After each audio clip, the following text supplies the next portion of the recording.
Hello friends. पिछली video में हमने कुछ फार्मूला बेस्ड न्यूमेरिकल्स को सॉल्व करना सीखा था। आज हम कुछ और न्यूमेरिकल्स देखेंगे जिससे आपको ट्रिग्नोमेट्री के सभी न्यूमेरिकल्स किस तरह सॉल्व किए जाते हैं, अप्रोच किस तरह किए जाते हैं, इसका एक अच्छा खासा आइडिया हो जाएगा। तो हम स्टार्ट करते हैं। सबसे पहले हम tan 300 की वैल्यू फाइंड करना सीखेंगे कि वैल्यू ऑफ tan 300 कि कैसे फाइंड करेंगे। तो हमने कन्वर्जन प्रीवियस वीडियो में कन्वर्जन पढ़े थे। अगर आप चैनल को पहली बार देख रहे हैं, पहली बार विजिट किया है, तो आप प्रीवियस वीडियो देख सकते हैं जिससे कि आपको कन्वर्जन ट्रिग्नोमेट्री के सीख जाएंगे। तो आप देखिए वैल्यू ऑफ tan 300।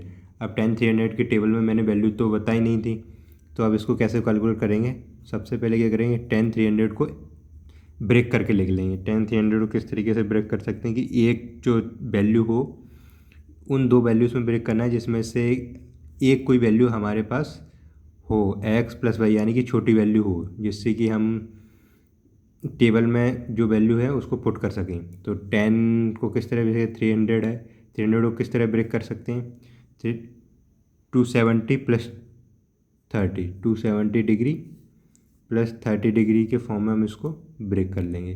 तो देखिए आप 270 डिग्री प्लस 30 डिग्री, तो ये किस फॉर्म का हो गया, 270 डिग्री प्लस थीटा। तो हम अपने कन्वर्जन क्वाड्रेंट डायग्राम को थोड़ा रिकॉल करेंगे। तो ये 0 पाई, पाई/2, 3 पाई/2। तो मैंने बताया था कि ये पाई/2 वाली लाइन और ये 3 पाई/2 जब भी होते हैं, ये 3 पाई/2 270 डिग्री एक ही बात है। तो यहाँ पे ये tan किस में बदलता है, क्वाड में।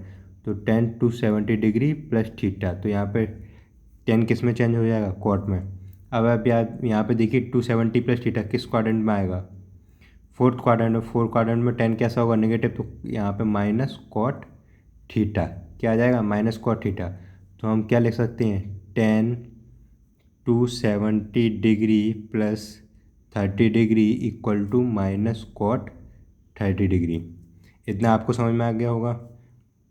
अब यहाँ से कॉट 30 डिग्री की वैल्यू क्या होगी, √3, जो कि क्या हो जाएगी, -√3। तो हम इस प्रकार tan 300 की वैल्यू फाइंड कर सकते हैं। आप एक और एग्जांपल ले लीजिए, जैसे कि वैल्यू हमें cos 225 की वैल्यू फाइंड करनी है। 225 की वैल्यू कैसे फाइंड करेंगे, तो हम इसको भी उसी तरीके से एक्सपेंड कर लेंगे।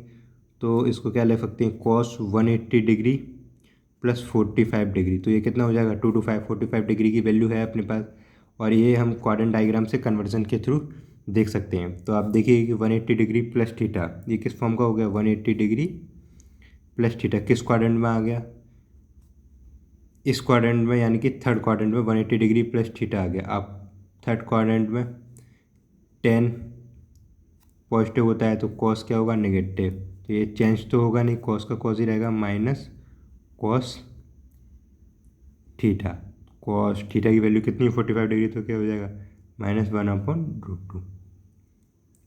तो आपको इस तरह वैल्यू कन्वर्जन के थ्रू बड़ी वैल्यू जो क्वेश्चन में अक्सर पूछी जाती है फाइंड करना आ चुका होगा। तो आप इजीली इन्हें क्वाड्रेंट डायग्राम की मदद से कैसे यूज करेंगे फाइंड करने के लिए, तो आप आसानी से आप इन्हें सॉल्व कर सकते हैं।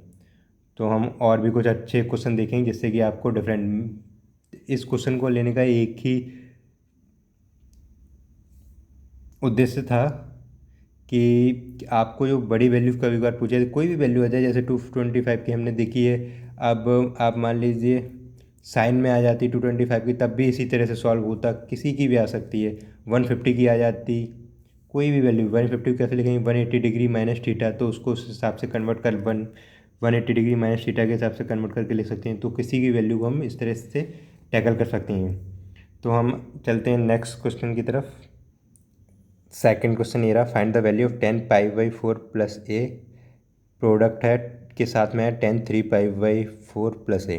ये काफ़ी अच्छा क्वेश्चन है, ये CGL का मेंस का क्वेश्चन है और काफ़ी अच्छा क्वेश्चन है।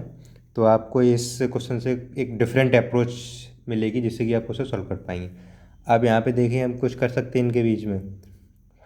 अगर हमें कुछ करना ही है तो हम क्या कर सकते हैं, इसको पहले वैल्यूट कर सकते हैं। ये x प्लस वाई की फॉर्म में लिखा हुआ है 10x+y और ये भी 10xy। तो हम पहले एक एक 1 बाय 1 दोनों को लेंगे, तो एक एक करके वैल्यूट करके देखेंगे, इनकी वैल्यू सिंप्लीफाई करने की कोशिश करेंगे। तो हम सबसे पहले 10π/4 + a, ये किस फॉर्म में है, x+y। तो मैंने आपको आइडेंटिटी बताई थी 10x+y की। 10x+y इक्वल टू क्या होता है, 10x + 10y। अब नीचे इसका साइन अपोजिट हो जाएगा, 1 - 10x 10y। तो आप इजीली याद रख सकते हैं इन, और इस आइडेंटिटीज़ को याद रखना भी ज़रूरी है क्योंकि इस तरह क्वेश्चन में यूज होती हैं। तो आप देखिए 10π/4 की वैल्यू क्या हो जाएगी, 1 1 + 10a, 1 - 10π/4 की वैल्यू फिर से 1 हो जाएगी। तो ये यहाँ पे 1 मल्टीप्लाई में 10a, तो इसकी वैल्यू क्या आ गई, 1 + 10a अपॉन 1 - 10a। अब हम किसको देखेंगे, 3π/4 + a। 3π/4 किसकी, 3π/4 ये रेडियन में, तो हम इसको क्या लिख सकते हैं, 135 डिग्री प्लस थीटा के फॉर्म में। इसको कैसे, 135 डिग्री को मैंने अभी पिछले क्वेश्चन की तरह ब्रेक करके आपको बताया था, तो उस तरह से आप एंगल इसका फाइंड कर सकते हो। तो 90 degree plus 45 degree plus theta, तो थीटा की वैल्यू क्या है, ए। तो हम इसको इस तरह से लिख सकते हैं। अब आप देखिए 1090 + थीटा, 90 + थीटा किस क्वाड्रेंट में, सेकंड क्वाड्रेंट में, और 90 + थीटा सेकंड क्वाड्रेंट थीटा, हाँ इस पूरे को थीटा माना हुआ है क्योंकि 90 के साथ इस पूरे को थीटा माना है। तो 10 किस में बदलेगा, जब 90 वाली लाइन पे होते हैं, परपेंडिकुलर बाई एक्सिस पे होते हैं, तो 10 क्वाड में बदल जाता है, और ये निगेटिव है तो निगेटिव के साइन के साथ minus cot 45 degree plus a।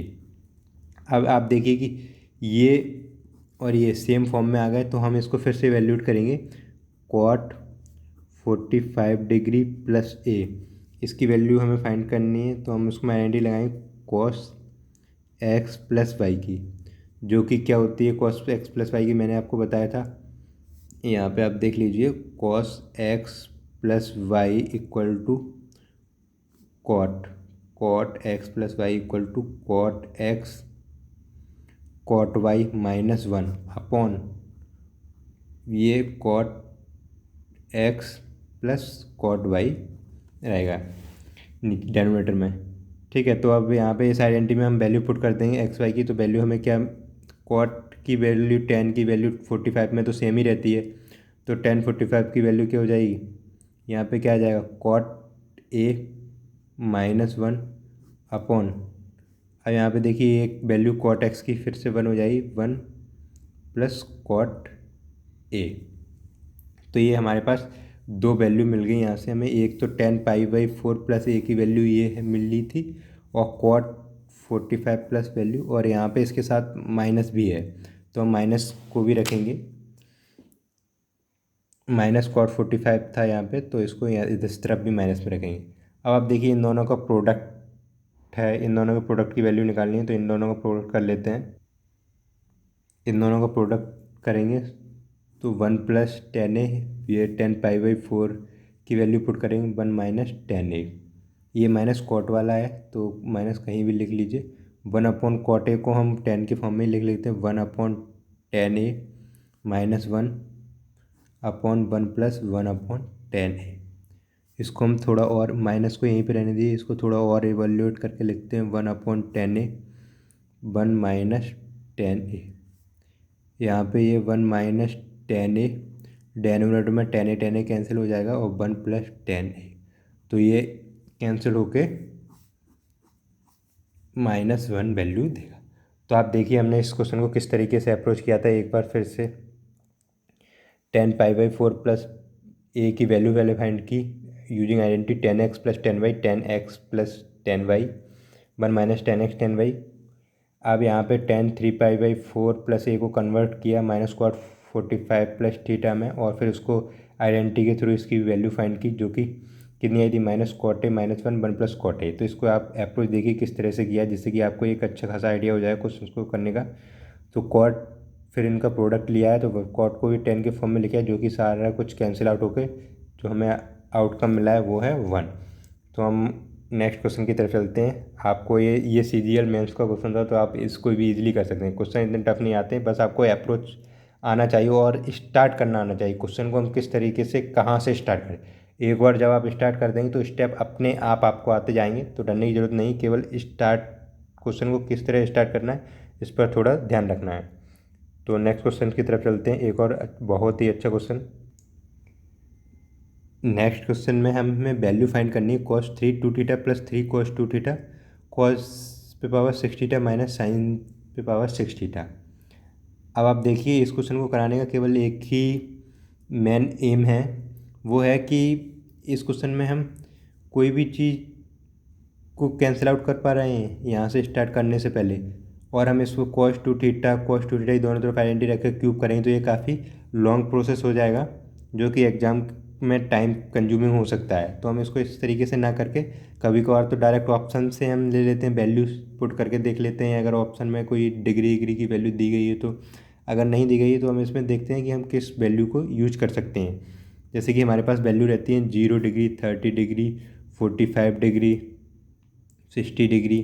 तो हम इसको किस वैल्यू को पुट कर सकते हैं। अब आप देखिए, डेनोमिनेटर में कॉस और साइन, अगर हम कॉस में 45 डिग्री की वैल्यू पुट करते हैं, यहाँ पे वैल्यू पुट करेंगे हम डायरेक्ट, क्योंकि हमें जिसकी इन सब की वैल्यू पता है, कॉस साइन में जो भी टर्म है उसकी 45 की वैल्यू पुट करते हैं तो ये 1/√2 1/√2 पे पावर 6 तो ये इक्वल हो जाएंगे, तो ये कैंसिल आउट हो जाएगा। तो ये नॉट फंक्शन कैसा हो जाएगा, जब ये कैंसिल आउट हो जाएंगे तो ये फंक्शन कैसा हो जाएगा, नॉट डिफाइंड, नॉट डिफाइंड। तो हम इसके लिए 45 की वैल्यू पुट नहीं कर सकते। अगर 60 की वैल्यू पुट कर सकते हैं, अगर 60 वैल्यू, इसमें थीटा की वैल्यू 60 पुट करें तो 60 पुट करेंगे तो 2 थीटा की वैल्यू 120 हो जाएगी, जो कि हमें फिर कन्वर्जन लगाना पड़ेगा 90 डिग्री प्लस थीटा के फॉर्म में। तो क्वेश्चन फिर से लेंथी हो रहा है, जो कि टाइम कंज्यूमिंग हो रहा है, तो हम इसको भी नहीं यूज़ करेंगे, ना ही इसको यूज़ करेंगे, ना ही 60 को यूज़ करेंगे। तो हम कोई छोटी वैल्यू देखेंगे एंगल की, तो cos 30 डिग्री, तो 30 डिग्री का 2 थीटा 60 डिग्री हो जाएगा। तो हम इसको वैल्यू को पुट करके देखेंगे।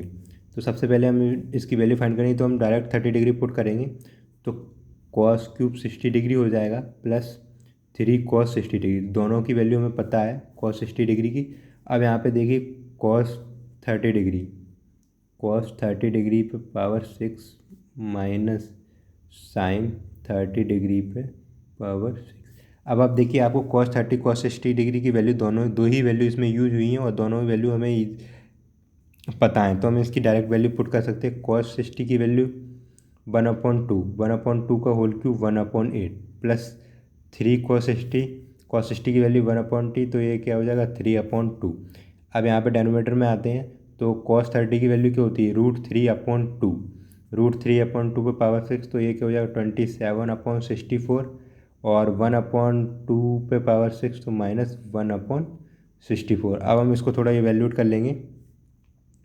एवेल्यूट करने में हमें डेनोमीटर में क्या मिल जाएगा, 26/64, और 26/64 हमें डेनोमीटर में प्राप्त होगा, और न्यूमरेटर 13/8, न्यूमरेटर में हमें वैल्यू 30 तो 13/8। तो हम इसको जब 13/8 इंटू 64/26, ये जब हम इसको सिंप्लीफाई करेंगे तो वैल्यू कितनी आ जाएगी 4, वैल्यू यहाँ पे कितनी आ जाएगी 4। यही वैल्यू हमें पूछी गई थी, जो कि ऑप्शन में मिल जाएगी, तो हम इसको डायरेक्टली ऑप्शन पे टिक कर सकते हैं। तो ये जो प्रोसेस है, इस क्वेश्चन को कराने का सिर्फ एक ही एम था कि आपको कभी कभार जब ऐसे क्वेश्चन आए जिसमें ज़्यादा टाइम कंज्यूम हो, तो आप डायरेक्ट थीटा की वैल्यू पुट करके भी दे सकते हो। बस ये देखना है थीटा उस जिस वैल्यू पुट करे उसके लिए ये जो वैल्यू गिवन है डेनोमीटर न्यूमरेटर वो नॉट डिफाइंड नहीं होनी चाहिए, और कोशिश करें कि हम थीटा की वैल्यू को स्मॉल लेने की कोशिश करें, जिससे कि जो टाइम कंज्यूमिंग है, हमें 90 डिग्री थीटा के फॉर्म में बार बार कन्वर्ट करना पड़ता है, वो नहीं करना पड़ेगा, और ये टाइम जिसको हम टाइम सेव कर सकते हैं एग्जाम में ईजिली। तो इसीलिए मैंने इस क्वेश्चन को रखा है इसमें। तो आप डिफरेंट क्वेश्चंस को अप्रोच करना सीख गए होंगे। ये भी शायद CGL मेंस का ही क्वेश्चन है और 2019 का ही है। तो आप देखिए, इस प्रकार के क्वेश्चन एग्जाम में पूछे जाते हैं जो कि सिंपल हैं, बस आपको थोड़ा पेशेंस ऑफ माइंड रखना होगा जब भी आप एग्ज़ाम के समय जब भी आप एग्ज़ाम देने जाते हैं तो आपको थोड़ा माइंड में प्रेजेंस ऑफ माइंड को प्रूफ करना होगा, बस देखना होगा कहाँ किस वैल्यू को सिंप्लीफाई कर सकते हैं। तो मिलते हैं नेक्स्ट वीडियो में ऐसे ही कुछ और क्वेश्चंस के साथ, जो कि जिससे कि आपकी न्यूमेरिकल सॉल्विंग एबिलिटी इनहेंस होगी, तो आप कोई भी न्यूमेरिकल ईजिली टैकल कर सकते हैं। अगर आपको वीडियो अच्छे लग रहे हैं तो वीडियो को लाइक कीजिए, चैनल को सब्सक्राइब कीजिए और अपने दोस्तों के साथ शेयर कीजिए। Thank you, thanks to all.